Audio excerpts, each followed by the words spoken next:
What's going on, everyone? Train Freak here, and today we've got our Cotton Belt Local number 61 being driven by Train Freak Jr. Yeah, I know he's not in the video feed, but he's the one actually driving this train.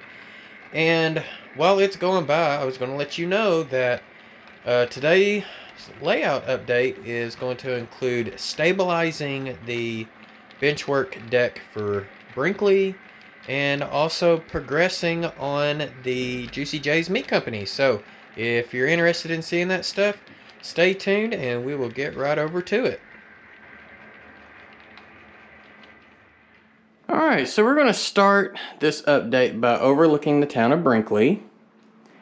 And tomorrow there will be an operations video, probably at 10 o'clock Eastern, of me running the Rock Island train into Brinkley, dropping cars off, switching the industries out, running the train back out.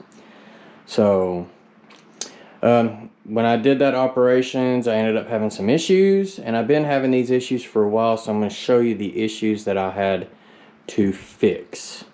So of course they're fixed now, so I can't really show you what would happen, but when I would set these cars on this yard here, these cars would like to roll down.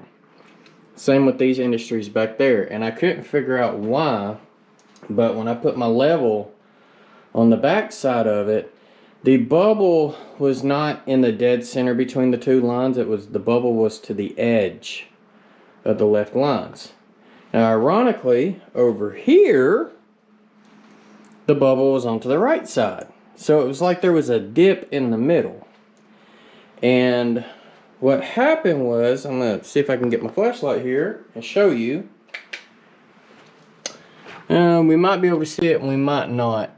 Let's see here. There's a line right there. You can barely see that line right under that 1x4. You can see it real good right there.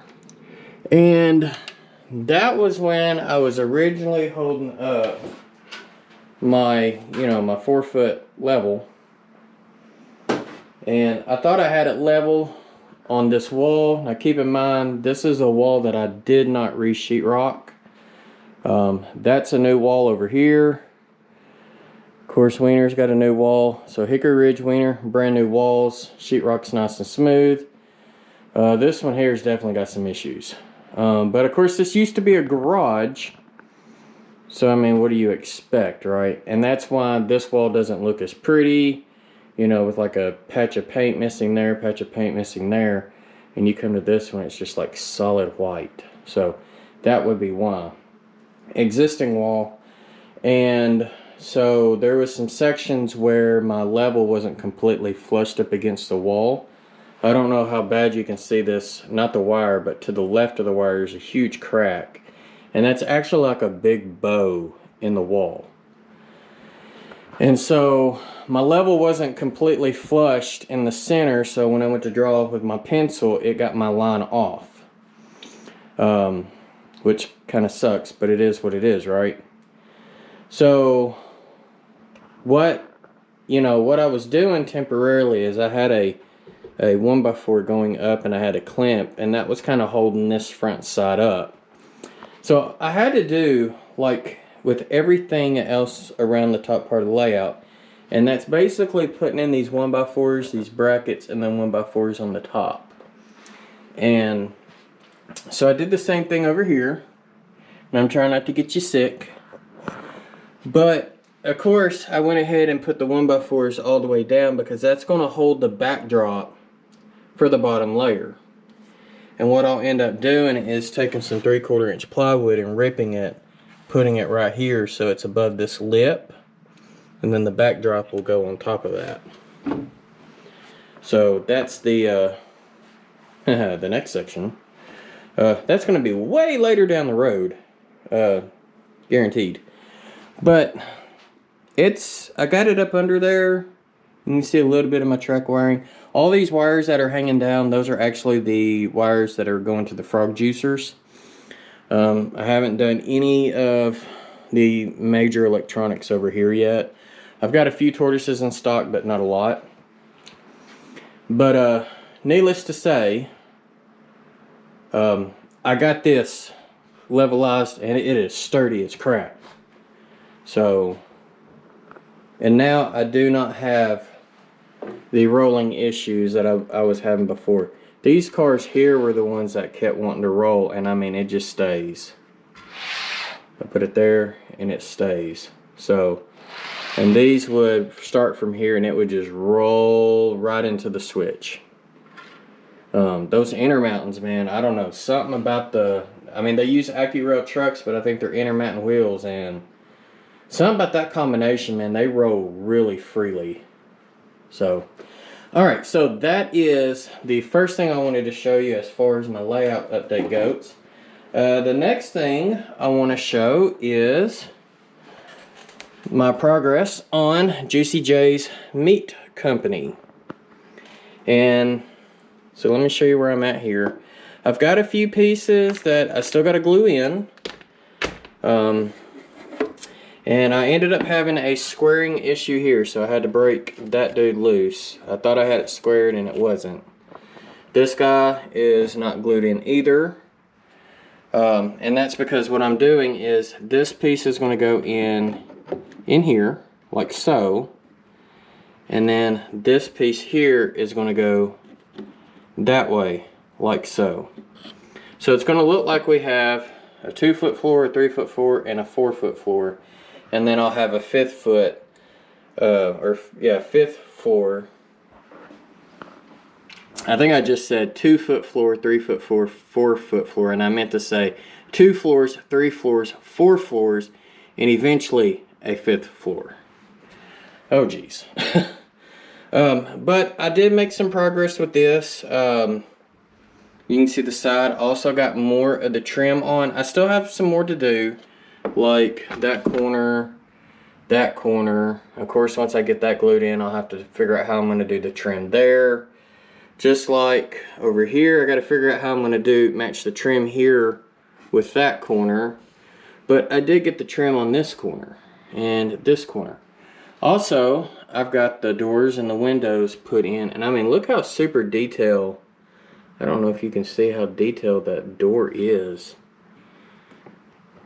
You really can't tell, but there's like a whole bunch of little bitty black lines. Maybe if I get close to it. Yeah, y'all see the black lines? I mean, it's like super fragile, super detailed. And then I went ahead and got the bottom steps in. Same thing, super detailed, super fragile. I mean, they're practically see-through for the most part. So it's kind of like a graded stairway and steps. And what I'll have to do, because my masonite ends here, I'll cut a small strip to go here. I'll probably round it.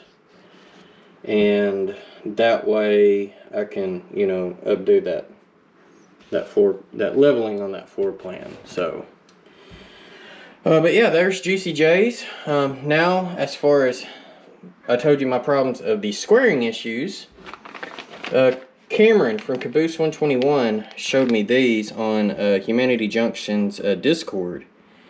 And so I ordered these things in, and they're magnets, but they're designed to make it to where when you're using square joints, you can square them in. So I'm excited to try those things out. And then once I get my windows painted, glued in for that section there, I can literally have from here this way completely done as far as the building goes. Except later I plan on weathering it. It's not going to look just like this. It's going to get a little bit of weathering on it as well. And then we'll have to work on the next section, which I shorted myself on some parts, so I had to make another order from ITLA out of Canada. And tonight on Sidetrack Sunday, I will be unboxing that because I ordered just more than what I was missing. I ordered some extra stuff with it. So I will be unboxing that plus some other things. So, and I will probably have Miss Freak and Freak Jr. on with me, or I hope to at least, because I was told one of the boxes I got in had some stuff for them. So, other than that, that's all I've got as far as this layout update goes. It's just kind of in this general area here. And so I'm going to let y'all have at it. If you haven't hit that subscribe button, make sure you do it. If you like watching the content here, you know, hit that thumbs up. And if you fill in the bell, you'll be notified on all the future content that I have coming. So whether it's rail fanning operations or just my general layout updates, eventually every once in a while I'll throw in a how-to. Just finished the series for JMRI Ops Pro. I might make a couple more episodes to tag on afterwards later. Not right now, but probably later. So, all right, well, y'all have a good one. Be safe out there and happy railroading.